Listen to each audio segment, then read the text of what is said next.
Hello, welcome back. It is episode 142 of Out on That Line podcast. And today we're going to tell you what is and ain't country music. I'm Jeff with my co-host Alex. As always, Alex, how you doing this week? Born to root, forced to toot, baby. And I gotta be real honest with you on this one. It stinks down here. It stinks like cat food. The fresh can of cat food just got cracked and it stinks down here. So I have never felt more alive in my entire life. I'm high off of tuna fumes, Jeff. I don't know about you. Tell me how you doing. I'm doing well. And if there's nothing else that we've accomplished with this podcast, we have persevered. Okay, so you can do it with whatever it might smell like in that basement. I think you can do it. I got faith in you, my friend. Terrible way to start this episode, but that's okay. We have a history of getting ourselves into these situations and digging our way out. And there's an entire catalog of that kind of behavior at youtube.com/C/out on that line. Folks, I don't know why I bother with the plug because the majority of you have come to us from the channel. But in case you're not subscribed, in case you're not in the habit of liking videos, in case you don't have your notifications on, here's a notification for you. Get with this one. You got to go to youtube.com/C/out on that line and join the winning. Thanks for staying on the winning team. So we're getting it out of the way at the beginning of this one because we got some rooting to do and some tooting to do at youtube.com/C/out on that line. The more that you make those seem like a corporate training video, the better they get. Yeah. Yeah. Like truly great at this point. So before we talk about the obvious, Beyonce's new album, Cowboy Carter, we're going to talk a little bit about Diddy. Now, I don't have a bunch of like articles and stuff pulled up here. I think it's just being a music podcast, absolutely worth mentioning that one of the most popular like producers and kind of just moguls in general of the hip hop music industry is absolutely had his life turned upside down because of his actions over the course of the last few decades, probably since before he became popular and certainly since he's become as successful as he did get. He's been accused of a litany of things, sex trafficking among the worst of them. There's multiple things that if you said they were just as bad or worse, I'm not going to argue with you about it. Just an unbelievable I think it's the kind of thing everybody kind of saw it coming with him. Like, I think it's been known for a long time that he's a piece of garbage. But all of it coming out at once in these situations, it's always a floodgate. And once it opens, you can't help but drown. I mean, because there's nothing he can do with the amount of actual like hard evidence that's come out against him. Well, I mean, at least goddamn Suge Knight had the decency to come out and shake motherfuckers upside down for loose change and do it in public and admit it proudly. This is one of those that like completely comes out of nowhere. The things that you hear about him, like he had like tried to get somebody's car blown up at one point. I mean, and so all this stuff has come out. So a lot has come out in the last like probably year or so about him. The Cassie lawsuit where she settled out of court because I think she knew all this stuff was going to be coming out and there was going to be no money to go around. So she took the settlement, which I think was just genius and brilliant because she got in like just at the tip of the iceberg. That's when everything started to really like fall apart for Diddy. I think was that lawsuit really caused everybody to take a deep look into everything else he's done. And everybody started realizing and then started coming out like 50 Cent.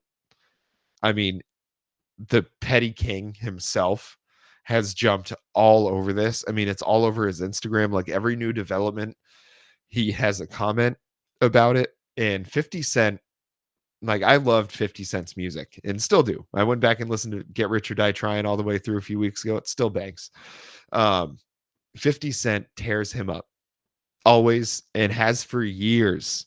He definitely would do so by like implying that Diddy was gay as if it was a negative thing. But, as it's coming out, like, it turns out he wasn't lying about any of that. And I can't imagine in being Diddy and releasing the statement saying that it's all false, like none of it's true. It's like, buddy, I mean, you can't. It's not like we're talking about one thing here, and you literally just settled the lawsuit where someone was accusing you of basically all of these other things you're getting accused of combined into one situation, and you're telling us this other stuff isn't true. Like, nobody believes a thing that he says. He's gonna try his best to make it out of the country, I think, because that's his only shot to stay out of jail, because otherwise he's going away forever. Yeah, he's got to go live in like Belize or something Yeah. like that. And all these countries, like, they'll have they don't have an extradition treaty with the US, but that doesn't mean they won't send him back. That the US will just be like, hey, we'll help this industry in your country, we'll start buying your stuff, send him back, and they'll be like, Yeah. okay. Yeah, like, we'll buy our potatoes from you now. Sounds Like, good. all right, well, he'll be on the next flight out. See, and then to me, this is totally not germane to the like horrible alleged sex crimes, but to me, Diddy is like the LBJ of the Tupac Biggie conspiracies for me. Who stood the most to gain from that? I think it was Suge Knight and Diddy, but Suge Knight stood to gain more with Tupac being like the flagship artist on death row, right? Because you got Diddy. I remember famously at the VMAs, Suge Knight was like, real artists come to death row. If you don't want the producer up in the videos dancing, then you come to death row. And yeah, so who do I think stood the most to gain? Think about that song that he made. Suge Knight didn't get in the studio and be like, I'm going to cover a Sting song in memory of a guy I allegedly, probably, maybe had killed. Yeah. Am I accusing anybody of any crimes in the murders of Tupac Shakur and the Notorious B.I.G.? I'm not. I'm not lobbing around wild accusations. I'm just saying that now there's a little smoke to Diddy. Mm-hmm. And sometimes when there's smoke from a distant fire, there could be two fires, two different fires that are interrelated. I'm just saying the truth is out there and we should be asking more questions. And he also just about got J-Lo shot at a club that time. In her butt. And somebody else, Shine, took the rap for him.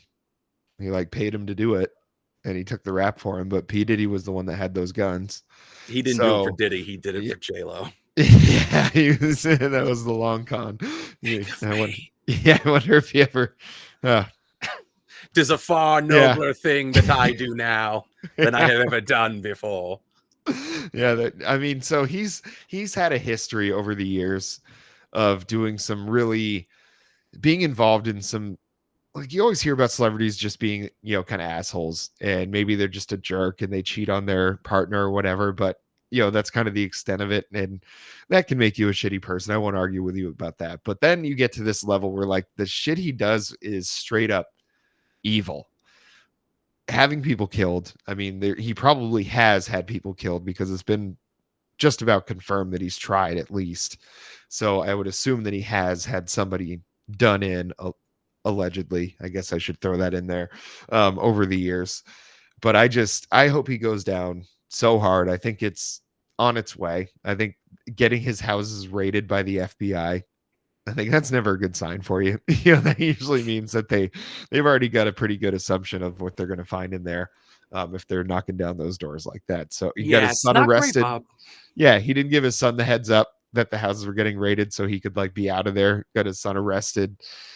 So just all around terrible human being, deserves every bit of what's coming to him. Well, stay tuned for more. We will have coverage of this and other stories from the music world at youtube.com/C/out on that line. Jeff, back to you now. That was really well done. I like that. You like that? Well, what do you say we talk about the moment that a lot of people have been waiting for, honestly? The amount of, like, chatter about this album, the amount of discourse about it since it's come out, both on the positive and negative side, about how people feel about it, has been very, very interesting. I haven't really looked at any specific reviews of it. I haven't looked at like what Pitchfork had to say. I don't even know if they reviewed it. I saw a podcast that I listen to a lot, the Bomani Jones, The Right Time with Bomani Jones show. He just released an episode that was a full review of the album. I have not listened to it. It's usually in my schedule to do that while I mow the lawn. I held off because I didn't want to get tainted. I listened to the album. I gave it a few runs through. It was a long album, so a few runs was a commitment on this one. But it was a highly anticipated album, kind of the second part of a trilogy, where Beyonce is revisiting traditional Black genres of music and trying to, kind of reclaim them, or at least like kind of put, at least get their flag back on there. This, I think a lot of people on both sides, there was a lot of country radio stations saying this isn't country music, we're not going to play Beyonce, this and that. Your natural responses to radio stations that play nothing but like Florida Georgia Line and Luke Bryan and stuff like that and call it country music. So I was really looking forward to this one. I don't know how hyped up you were getting for this one, but I know we've been talking about it for a while. Yeah, I mean, as famously, I was not that into Renaissance. But now seeing it as the first part in a trilogy, I think I'm going to go back and listen to it. It's another long one, but I'm going to go back and listen to it probably sometime after we do this episode, because I want to hear it in the context of having heard Cowboy Carter, which, to not bury the lead, I really liked a lot. Yeah. I really, really enjoyed this album. My main criticism off the top, way too long. Yeah. Way too long. Because there's kind of a valley that comes after like Alligator Tears towards the back end, and there's still plenty of gems. You get some Miley Cyrus, Ooh, yes. I'll Be Your Shotgun. Yeah. There's plenty of stuff on the back run, don't worry. But it definitely does become such a commitment that at a certain point you get a little anesthetized to it. But that's really like the one criticism I have of it at all. Other than that, it's lush production. There's a huge conversation around it and around country music and the personnel she has on this.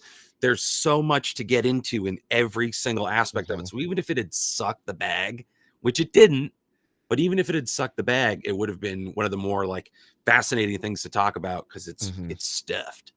Yeah. And this, I think the issue that I think people are going to have with this is I don't think it's so much that they aren't going to like the album, because I think it's a great album. I think Beyonce, really, what I like to see with artists at this level is when they don't mail it in. And I think this album is every bit of effort that it seems that it took. I think there was a lot of things on this, like dynamically, sonically, it was very different. It had a lot of different movements throughout the whole album.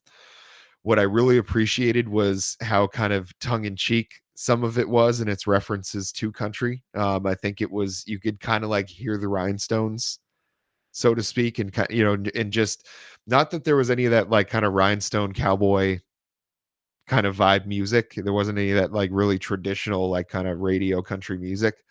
But it definitely gave me the vibe of like she knows where she's from. And this felt so authentic to me because of that. And I think that's the thing people were really concerned about with the album, is that like, who does Beyonce think she is? Like, just that she can step into country, without acknowledging the fact that Houston is basically like two things to me. Like, what I've experienced anyway is there's like the cowboy Texas, like western side of it, of Houston. And then there is a hugely diverse population. It is the fourth most diverse city in the country.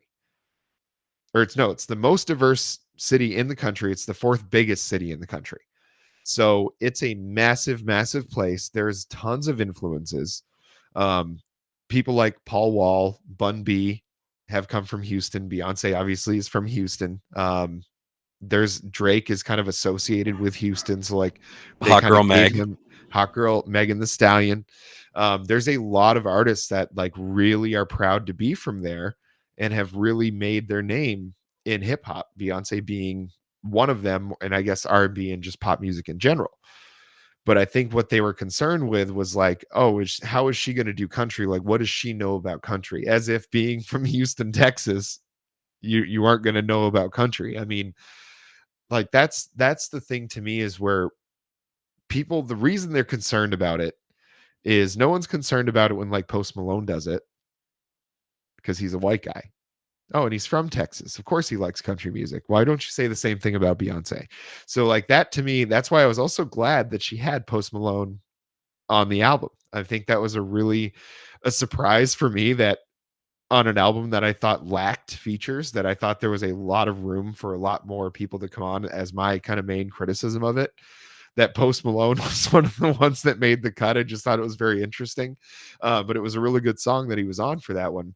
But I just really, I think what people need to realize is that, one, you don't have to like be involved in country music to like be allowed to make country music. You know what I mean? You don't have to like jump through some hoops or something to be able to do it.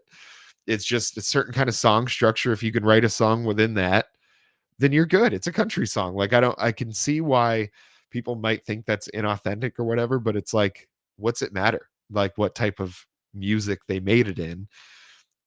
And it wouldn't matter if she wasn't from Texas, but she is from Houston, Texas, which is a massively country city. It's a massively like R&B and hip hop city too, but there's a huge part of it, probably about equal. Like country artists play there every single week that there's not a Texans football game. NRG Stadium has a country artist playing a stadium show, and they sell out every time. I mean, it's funny to me when people say that she shouldn't be making country music. Well, yeah, it's the weird genre purist thing, because even if she was from Mechanicsburg, Pennsylvania, she would have a claim to country music if she had an affinity for country music. I am reading a really great book right now. It's called What It Sounds Like, and it's basically like there are 7 criteria with which we develop our own musical taste, which is based on the way our brains are wired. And I don't remember all the criteria off the top of my head. I just know the first one, because the first chapter I got through, is authenticity. And it's the chapter that made me stop thinking of it as our favorite dirty little word, because it's important. It's not dirty.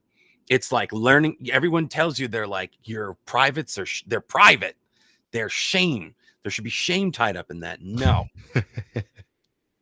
Authenticity, in fact, comes from, it's called, in the book, it's called below the neck authenticity, because the analogy is the Beatles make this wonderful, like composed, structured music, and then the Rolling Stones kind of make music more with the pelvis.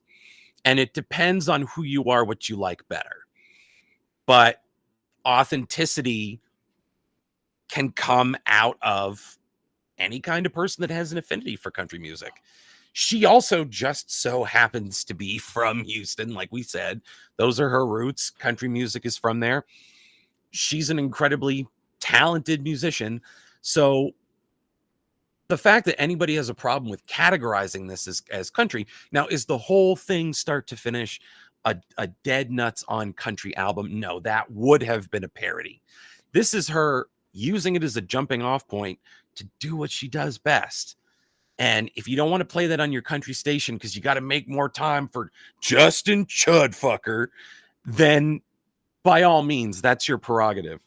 But country music is not a genre that's in need of rescuing, but it can always do with a good infusion of new blood and new life. Mm-hmm. And there are a lot of artists that are doing that, and there's a lot of artists that are wiping their ass on the country music traditions.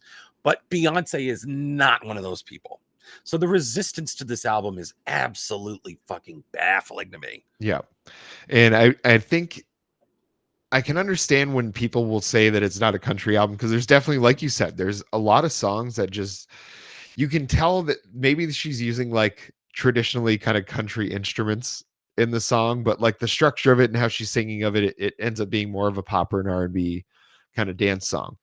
And I don't mind that. You know, I think for me, because the album was so long, I think I did like the fact that there was such a diverse kind of type of music that was on it. you know, you had your country songs, you had your like the one she did with Post Malone, you had God, I'm just blanking on the names here. Texas Hold'em, you had Jolene, a fucking nuclear missile of a song.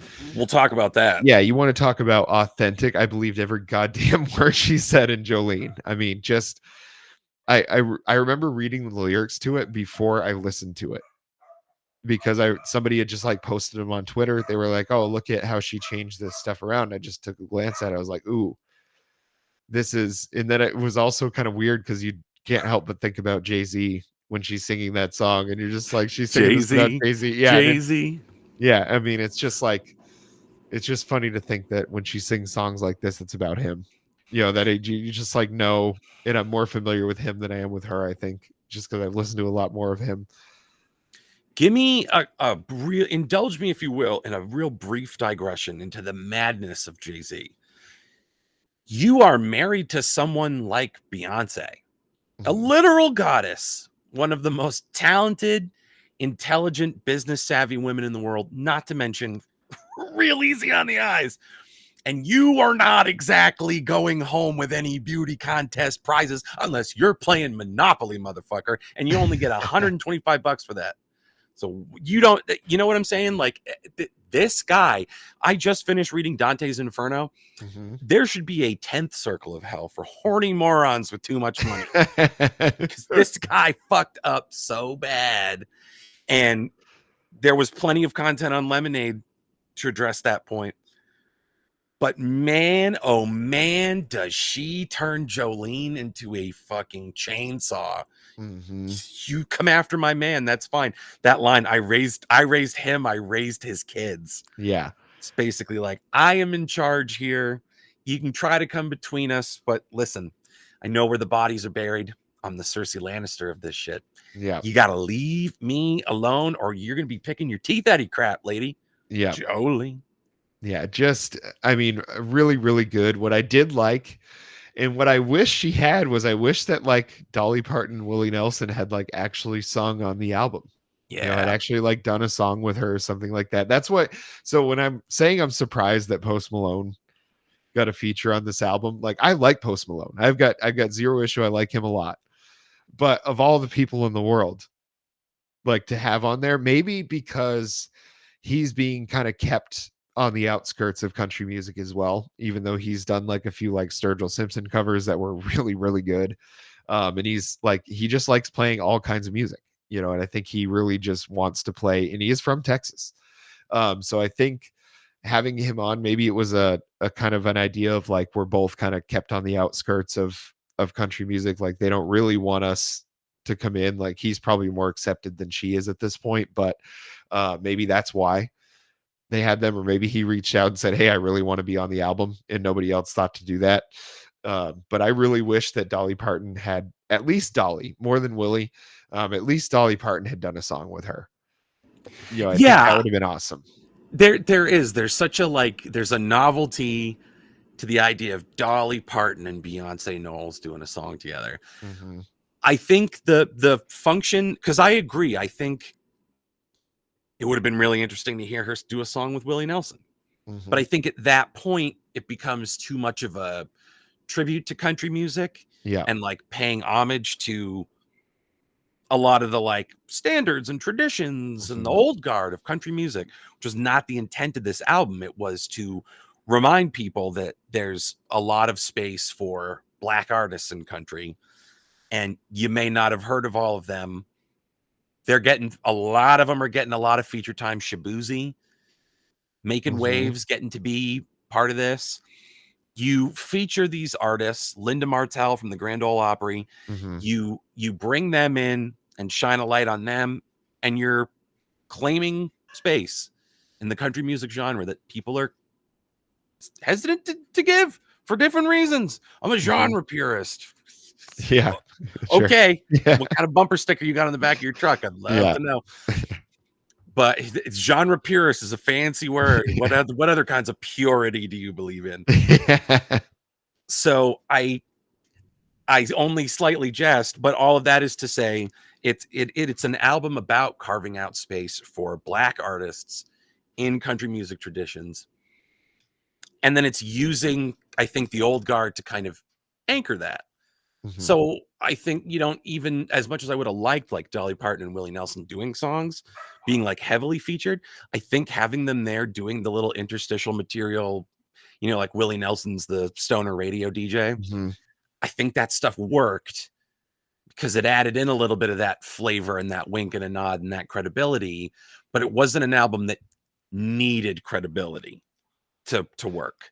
That's a really You good know what I'm point. saying? Yeah, that's a really good way to put that, because I do agree. Like I wanted to hear it just because I think it'd be cool to have her do those songs with them. But I think it would, like you said, I think it would kind of make it a parody almost, and make it feel more like a tribute, and like being like, oh, look how honky tonk I am, kind of thing. And I think that's what she wanted to avoid. So that's true. But I think it kind of reminded me those, like, and I like the word interstitial. That was a great word.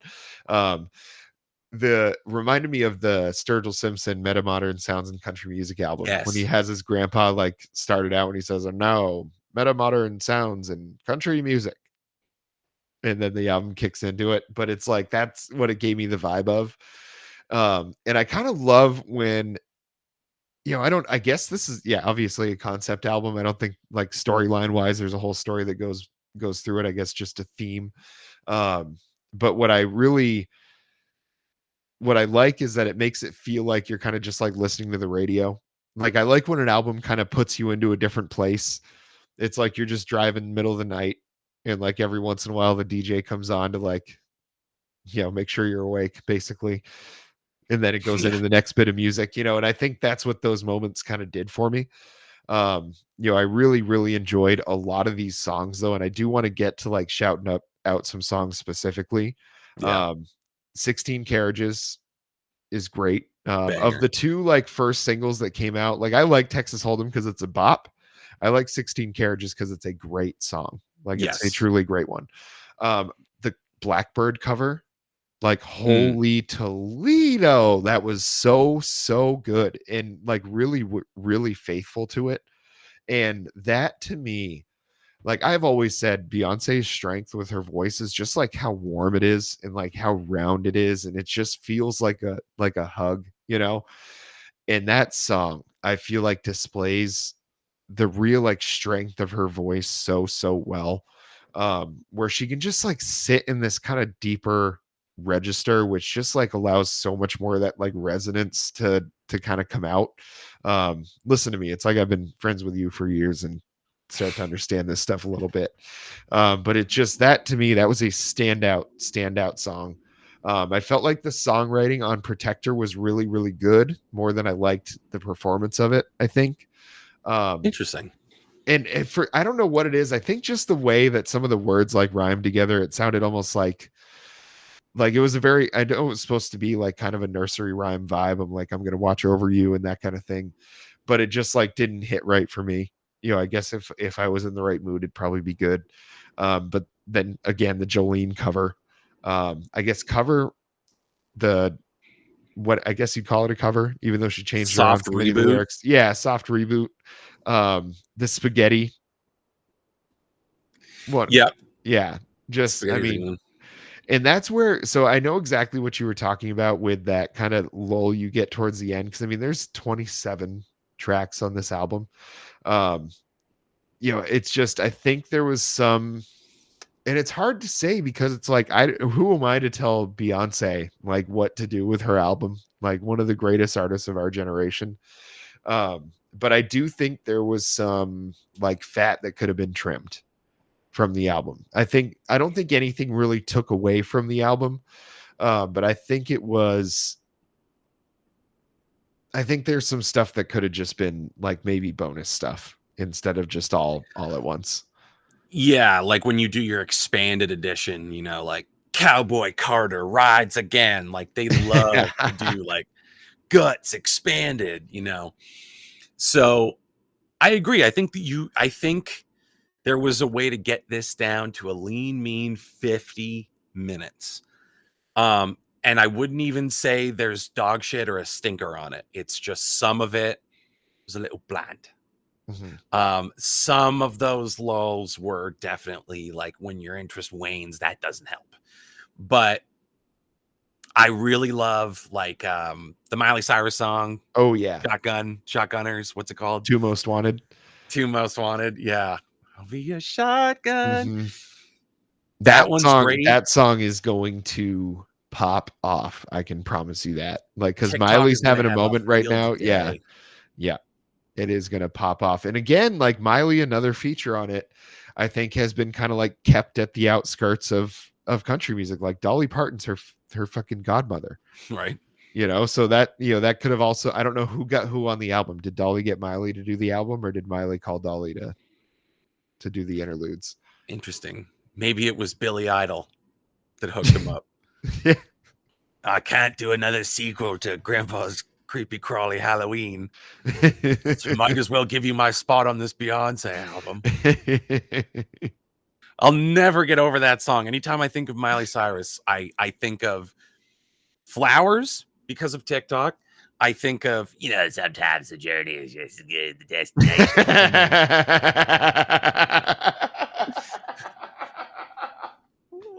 And I think of Grandpa's Creepy Crawly Halloween Party every single time.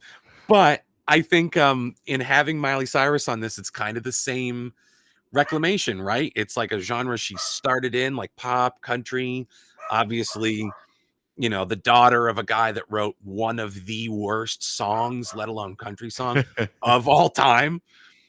He's royalty in his own weird, fucked up way. He's like Prince Andrew. But let that one marinate for a minute. She has like a birthright to country too, and people have kind of, for many different reasons, dismissed her. So doing a song with Beyonce, two of these, people who have every right to be in the center, who've been kind of like kept at an arm's length, doing a really cool song together. That's the stuff about this album that I loved, was just not taking credibility from anybody, joining forces. Whether you've heard of someone, whether you haven't heard of someone, are you not familiar with Shaboozey? You're gonna be. Mhm. You know Dolly Parton's name. She's here too. But we got Shaboozey at home, and it's glorious. Sit on down, tuck your bib in, and get ready to feast. Yeah, I think she put together see, I really liked Renaissance, so this like ranks right up there with Renaissance for me. I think it's the second installment to what could go down as one of like the greatest trilogies of albums ever. I don't know what other ones there might be, but I don't know what, because like I really liked Renaissance. I think there's a run of songs on there with like Energy and Break My Soul that are just fantastic and elite. But Cowboy Carter, I wish she went more country. Like I wish there was more of that where she went just like straight honky tonk, or bluegrass or something like that. But maybe she'll start to do more of that kind of thing, or start to collaborate with some other people. But I thought overall, for what I was expecting, it was not what I was expecting for this album, but I loved it all the same. I think I was expecting it to be a lot more country and a lot more of like, I guess, traditional country, because who's to say what country is really. And I think what I got was a Beyonce album that she's just been like spitting peanut shells on the ground for a few weeks, a few months, like getting ready for this one. But it's still Beyonce. But it's still Beyonce. Now there's an image. And the thing is, for me, it was exactly what I expected, because when I heard Texas Hold'em, I'm like, this song is goofy. And I mean that in the best possible way. It's fun. Here's the thing. Stations that won't play this, you don't think that every drunk white girl in every honky tonk, or what passes for a honky tonk in every small town in this country, isn't going to be drunkenly line dancing to that song, that it's not insanely popular? You're not keeping anyone from enjoying it. You're cutting your nose off to spite your face. Mm-hmm. This song is going to just tear through the country like coronavirus. And I think it's just one of the more like fun elements to this album. There were like very fun, like Tyrant is another like very fun, oh yes, over the top, kind of tongue in cheek and yet deadly serious about the subject matter, saying it in a funny way. Yes. When she's on top, she's like a tyrant. Yeah. And it's just like there's that fun And then there's like real deep serious stuff like with Blackbird, starting with American Requiem and ending with Amen, and those two bookends. So there's just a lot of like cool, clever, different creative decisions made on this. I'm very curious what the third one in the trilogy is going to look like. I personally think it's going to be hard R&B, straight up R&B. She's going to just like really get down in there. I don't think it's necessarily, because I can see these about claiming space within these traditions and within these genres. So what's left to claim? And it's like, your R&B roots, they belong to you. You know, you started off with Destiny's Child. Rock and roll, baby. Yeah. She just does an album with Slash. That'd be cool. There you go. She gets Austin Butler on there to do some Elvis stuff. Oh God. I lost to Brendan Fraser in the well. Couldn't stop talking like this. Well, it's better that he talks like that than how he would if he talked like the guy in Dune. I actually haven't seen part 2 yet, so I don't know. My God, it was so good. I just want that popcorn bucket, you know what I'm saying? Buddy. I think, the problem, I'll warn you about the popcorn bucket. Did you have one? No, I didn't, because I looked at it and I was like, once you pop, you can't stop. You know what I mean? Like nothing will. It's like that first dose of heroin, that first shot. Nothing will ever feel as good again. Well, that's the thing. That's why I want the popcorn bucket. It's not a sex thing. I just want some privacy when I'm shooting heroin into the vein under my bird. So that's all I want it for. It's not for some weird, sick reason. God, dude. Oh, come on. The journey's part of the destination. I don't know. I guess I've kind of said all I can say. I really enjoyed this. I'm giving this a buy it.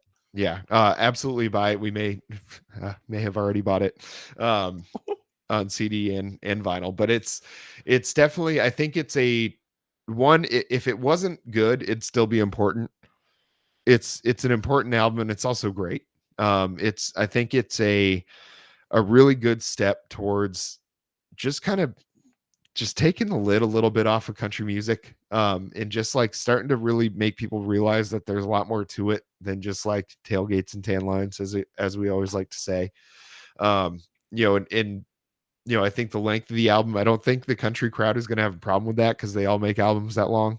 It's like that Morgan Wallen album was like 2 discs. Yeah, it's like 30 something songs, and it's like if they all sound the same, it's easy to write 30 something of them. But you won't be able to say that about this album. So this gets absolutely a hearty buy it from me. I think she's done great work here, and I really, really look forward to what's coming with the third one. Yeah, and I assume we won't have to wait that long, because it wasn't too long between Renaissance and this. So yeah, what treasures await? Find out at youtube.com/C/out on that line. The replugs, you can put it on the board. Until next time.